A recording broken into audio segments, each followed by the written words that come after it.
What is mixed farming? ಮಿಶ್ರ ಬೇಸಾಯ ಅಂದ್ರೆ ಏನು? ಜೂನ್ 2015 ಅಲ್ಲಿ ಕೇಳಿರುವಂತ ಕ್ವಶನ್ ಇದು. What is mixed farming?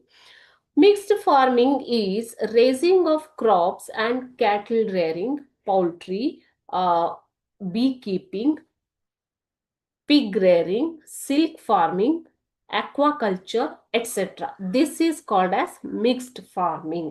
So mixed farming ಅಲ್ಲಿ ಬರೀ ಕೃಷಿಯನ್ನ ಅಷ್ಟೇ ಮಾಡೋದಿಲ್ಲ, ಈ ಎಲ್ಲ ಇತರ ಚಟುವಟಿಕೆಗಳನ್ನ ಮಾಡ್ತಾರೆ. All these activities are being conducted with agriculture, okay, with crops, okay.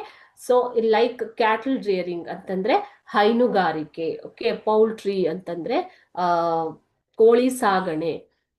Bee keeping ಅಂತಂದ್ರೆ ಜೇನು ಕೃಷಿ, ಅದೇ ರೀತಿ ಪಿಗ್ ರೇರಿಂಗ್ ಹಂದಿ ಸಾಕಾಣಿಕೆ, ಸಿಲ್ಕ್ ಫಾರ್ಮಿಂಗ್ ರೇಷ್ಮೆ ಕೃಷಿ, ಅಕ್ವಾಕಲ್ಚರ್ ಅಂತಂದ್ರೆ ಮೀನುಗಾರಿಕೆ, ಇವೆಲ್ಲವನ್ನು ಕೂಡ ಒಟ್ಟಿಗೆ ಮಾಡುವಂತದ್ದನ್ನ ಮಿಕ್ಸ್ಡ್ ಫಾರ್ಮಿಂಗ್ ಅಂತ ಕರಿತೀವಿ. It is called as mixed farming, okay.